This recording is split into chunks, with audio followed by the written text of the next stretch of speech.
کہ آپ جانتے ہیں کہ جب قیامت قائم ہوگی اور دنیا میں رہنے والی ہر مخلوق، انسان، حیوانات، چرند، پرند، الغرض سب کچھ تباہ ہو جائے گا اور تمام انسان مر جائیں گے،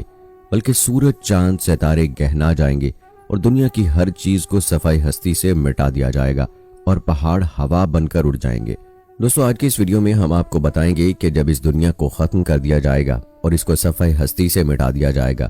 اور دنیا میں کچھ بھی باقی نہیں رہے گا تو اس کے بعد کیا ہوگا، اور پھر اللہ تبارک و تعالیٰ کس طرح سے اس دنیا کو نئے سرے سے آباد فرمائیں گے اور کس طرح لوگوں کو ان کی قبروں سے اللہ پاک دوبارہ زندہ فرمائیں گے، اور اس کے بعد کون کون سے معاملات درپیش آئیں گے۔ دوستو، یہ تمام تر سوالات کے جوابات قرآن و حدیث کی روشنی میں آج کی اس ویڈیو میں ہم آپ کو بتائیں گے، لہٰذا اس ویڈیو کو اینڈ تک ضرور دیکھیے گا۔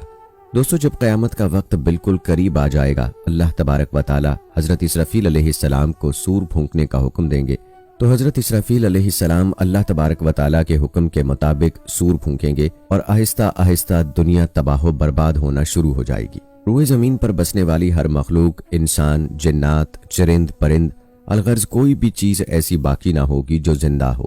اس وقت سب کا نشان مٹ جائے گا اور سب کچھ تباہ و برباد ہو جائے گا،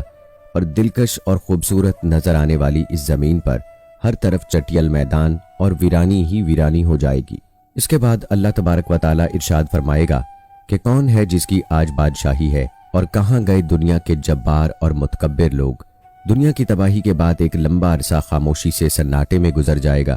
اور اس لمبے عرصے کا علم صرف اللہ تبارک و تعالیٰ کو ہی ہوگا۔ پھر جب اللہ تبارک و تعالیٰ چاہے گا، نئے سرے سے زمین و آسمان پر فرشتوں کو پیدا فرمائے گا، جن و انس کو دوبارہ زندہ کرنے کے لیے اللہ تبارک و تعالیٰ آسمان سے بارش نازل فرمائے گا، جس کے نتیجے میں ہر انسان کی ریڑھ کی ہڈی سے پورا انسانی ڈھانچہ تیار ہو جائے گا، اور اس ڈھانچے پر اللہ تبارک و تعالیٰ کے حکم سے گوشت پوست چڑھ جائے گا۔ دوستو، اسی طرح جب تمام انسان دوبارہ زندہ ہو جائیں گے تو اللہ تبارک و تعالیٰ حضرت اسرافیل علیہ السلام کو دوبارہ سور پھونکنے کا حکم دیں گے۔ اس وقت تمام انسان ننگے پاؤں، ننگے بدن کھڑے ہوں گے، جس طرح ماں کے پیٹ سے پیدا ہوئے تھے۔ اس دن اللہ تبارک و تعالیٰ کا یہ فرمان پورا ہوگا، جس طرح کہ اللہ تبارک و تعالیٰ قرآن پاک میں ارشاد فرماتے ہیں، اور تم لوگ فردن فردن ہمارے پاس حاضر ہوں گے، جس طرح ہم نے تمہیں پہلی مرتبہ پیدا کیا تھا۔ دوستو، سب سے پہلے اللہ تبارک و تعالیٰ کے پیارے حبیب حضرت محمد مصطفیٰ صلی اللہ علیہ وآلہ وسلم اپنی قبر انور سے تشریف لائیں گے۔ اس کے بعد حضرت عیسیٰ علیہ السلام اور دیگر انبیاء کرام اپنی قبروں سے باہر تشریف لائیں گے۔ اس کے بعد اللہ تبارک و تعالیٰ کے نیک بندے اور اہل ایمان اٹھیں گے۔ اس دن کافر، مشرک اور منافق لوگ اپنے اپنے اعمال کے مطابق اپنی قبروں سے زندہ اٹھیں گے۔ کوئی اندھا ہوگا تو کوئی بہرا ہوگا، کوئی لنگڑا ہوگا اور کسی کو چونٹی کی شکل میں اٹھایا جائے گا، اور کوئی شخص اپنے اعمال کے مطابق سر کے بل اٹھے گا۔ اس دن کافر اس غیر متوقع زندگی کے مناظر دیکھ کر شدید خوف اور غم کے اندر مبتلا ہو جائیں گے، اور ان کی آنکھیں اس خوفناک منظر کو دیکھنے کے بعد پتھرا جائیں گی، اور ان کافروں کے دل کانپ رہے ہوں گے اور کلیجے منہ کو آ رہے ہوں گے۔ اس دن اتنا وحشت ناک عالم ہوگا کہ کوئی غمگسار اور مددگار نہ ہوگا، اور نہ اس دن کوئی ایک دوسرے کو پوچھنے والا ہوگا، اور اہل ایمان بھی اپنے اعمال کے مطابق اپنی قبروں سے اٹھیں گے۔ اس دن شہداء کرام اپنے بہتے ہوئے تازہ خون کے ساتھ اٹھائے جائیں گے۔ جو شخص جس حالت میں فوت ہوگا اسی حالت میں اپنی قبر سے اٹھے گا، یعنی جو گناہ کرتا ہوا مر گیا وہ اسی گناہ کی حالت میں اٹھے گا، اور جو شراب پیتا ہوا مرا وہ اسی حالت میں شراب پیتا ہوا اٹھے گا، اور جو زنا کرتا ہوا مرا وہ اسی زنا کی حالت میں اٹھے گا۔ الغرض جو جس چیز کے ساتھ محبت کرتا تھا اور جن اعمال کے ذریعے اس نے اپنی زندگی گزاری ہوگی وہ اسی گروہ میں شامل ہو جائے گا۔ اسی دن بے نمازیوں کے صف میں کھڑے ہوں گے، اور روزوں کو چھوڑنے والے روزوں کو چھوڑنے والوں کی صف میں کھڑے ہوں گے۔ اللہ تبارک و تعالیٰ کے نافرمان اللہ تبارک و تعالیٰ کے نافرمانوں کی صف میں کھڑے ہوں گے، اور اسی طرح زکوٰۃ نہ دینے والے زکوٰۃ دینے والوں کی صف میں کھڑے ہوں گے۔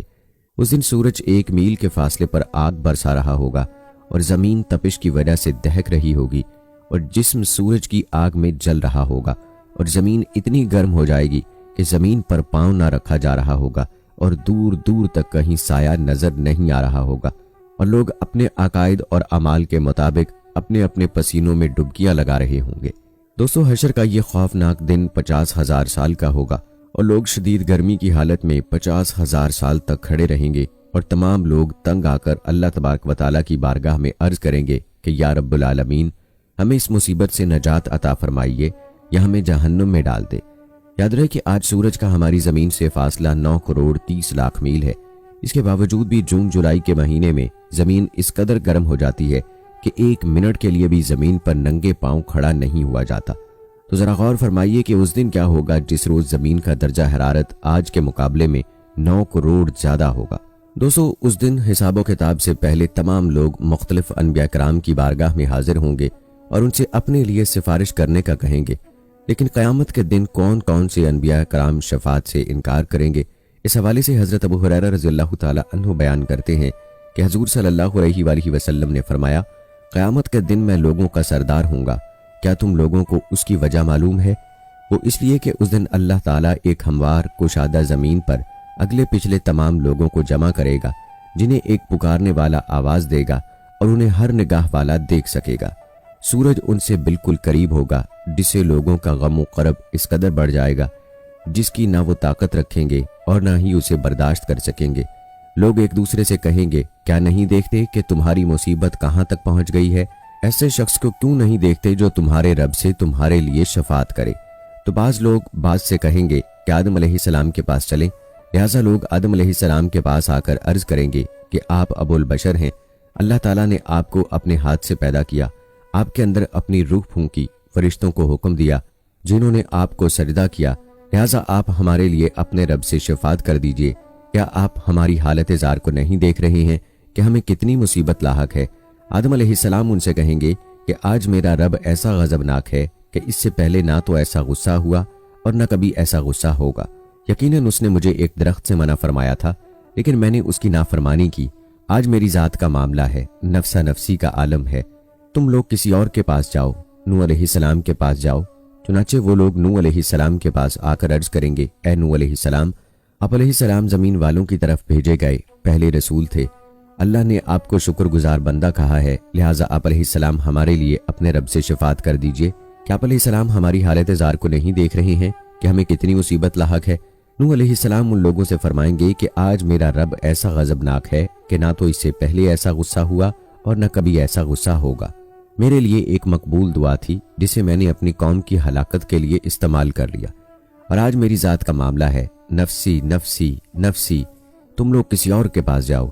ابراہیم علیہ السلام کے پاس جاؤ۔ چنانچہ وہ لوگ حضرت ابراہیم علیہ السلام کے پاس آ کر عرض کریں گے، اے ابراہیم علیہ السلام،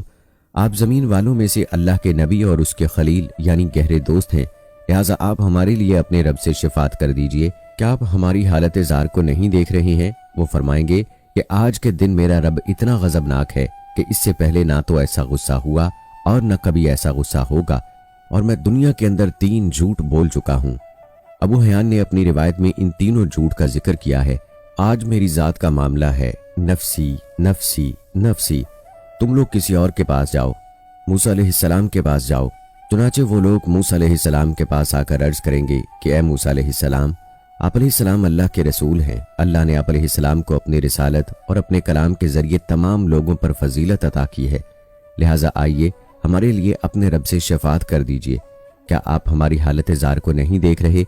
وہ فرمائیں گے کہ آج کے دن میرا رب اتنا غضبناک ہے کہ اس سے پہلے نہ تو ایسا غصہ ہوا اور نہ کبھی ایسا ہوگا۔ دنیا کے اندر میں نے ایک شخص کو مار ڈالا تھا جسے مارنے کا مجھے حکم نہیں دیا گیا تھا، آج مجھے اپنی جان کی فکر ہے، نفسی نفسی نفسی، تم لوگ کسی اور کے پاس جاؤ، عیسیٰ علیہ السلام کے پاس جاؤ۔ چنانچہ وہ لوگ حضرت عیسیٰ علیہ السلام کے پاس آ کر عرض کریں گے، اے عیسیٰ علیہ السلام، آپ علیہ السلام اللہ کے رسول اور اس کا کلمہ ہے جسے اس نے مریم علیہ السلام کی طرف ڈالا، آپ اللہ کی روح ہیں، آپ نے لوگوں سے گود ہی میں کلام کیا، لہٰذا آپ ہمارے لیے اپنے رب سے شفاعت کر دیجئے۔ کیا آپ ہماری حالت زار کو نہیں دیکھ رہے؟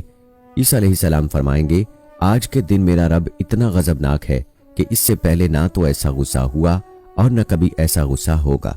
اور انہوں نے اپنی کسی غلطی کا ذکر نہیں کیا اور کہا کہ آج تو میری ذات کا معاملہ ہے، نفسی نفسی نفسی، تم لوگ کسی اور کے پاس جاؤ، محمد صلی اللہ علیہ وآلہ وسلم کے پاس جاؤ۔ حضرت ابو ہریرہ رضی اللہ تعالی عنہ کہتے ہیں، چنانچہ وہ لوگ محمد صلی اللہ علیہ وآلہ وسلم کے پاس آ کر عرض کریں گے، اے محمد صلی اللہ علیہ وآلہ وسلم، آپ اللہ کے رسول اور اس کے آخری نبی ہیں، آپ صلی اللہ علیہ وآلہ وسلم کے اگلے اور پچھلے تمام گناہ معاف کر دیے گئے ہیں، لہٰذا آپ صلی اللہ علیہ وآلہ وسلم ہمارے لیے اپنے رب سے شفاعت کر دیجئے۔ کیا آپ صلی اللہ علیہ وآلہ وسلم ہماری حالت زار کو نہیں دیکھ رہے ہیں؟ آگے رسول اللہ صلی اللہ علیہ وآلہ وسلم فرماتے ہیں، پھر میں چل پڑوں گا اور عرش کے نیچے آ کر اپنے رب کی تعظیم کے لیے سجدے میں گر جاؤں گا۔ پھر اللہ تعالیٰ میرے اوپر اپنے محامد اور حسن ثنا کو اس قدر کھول دے گا کہ مجھ سے پہلے اتنا کسی پر نہیں کھولا ہوگا۔ پھر مجھ سے کہا جائے گا کہ اے محمد صلی اللہ علیہ وآلہ وسلم، اپنے سر کو اٹھاؤ اور سوال کرو، اسے پورا کیا جائے گا، اور شفاعت کرو، تمہاری شفاعت قبول کی جائے گی۔ چنانچہ میں اپنا سر اٹھاؤں گا اور کہوں گا، اے میرے رب، میں اپنی امت کی نجات و فلاح مانگتا ہوں۔ اے میرے رب، میں اپنی امت کی نجات و فلاح مانگتا ہوں۔ اے میرے رب، میں اپنی امت کی نجات و فلاح مانگتا ہوں۔ اللہ تعالیٰ فرمائے گا، اے محمد صلی اللہ علیہ وآلہ وسلم، اپنی امت میں سے ان لوگوں کو جنت کے دروازوں میں سے داہنے دروازے سے داخل کر لیں جن پر کوئی حساب و کتاب نہیں ہے، اور یہ سب امت محمدیہ صلی اللہ علیہ وآلہ وسلم دیگر دروازوں میں بھی داخل ہونے میں اور لوگوں کے ساتھ شریک ہوں گے۔ ایک روایت میں آتا ہے کہ قیامت کے دن میزان میں جن لوگوں کی نیکیوں کا پلڑا بھاری ہوگا وہ لوگ کامیاب ہو جائیں گے، اور جن کے گناہوں کا پلڑا بھاری ہوگا وہ جہنم میں داخل کر دیے جائیں گے۔ اس دن نبی کریم صلی اللہ علیہ وآلہ وسلم کی شفاعت ان امتیوں کے لیے ہوگی جو حضور پاک صلی اللہ علیہ وآلہ وسلم کی امت کے گناہ گار لوگ ہوں گے۔ اس دن حضور پاک صلی اللہ علیہ وآلہ وسلم اپنی گناہ گار امت کی شفاعت فرمائیں گے، اور اللہ تبارک و تعالیٰ اپنے پیارے حبیب حضرت محمد صلی اللہ علیہ وآلہ وسلم کی شفاعت قبول فرمائے گا، اور حضور صلی اللہ علیہ وآلہ وسلم اپنے گناہ گار امت کو اپنے ساتھ لے کر جنت میں تشریف لے جائیں گے۔ اللہ تبارک و تعالیٰ سے دعا ہے کہ اللہ تبارک و تعالیٰ اپنے پیارے حبیب حضرت محمد صلی اللہ علیہ وآلہ وسلم کے بتائے ہوئے راستے پر چلنے کی توفیق عطا فرمائے۔ آمین یا رب العالمین۔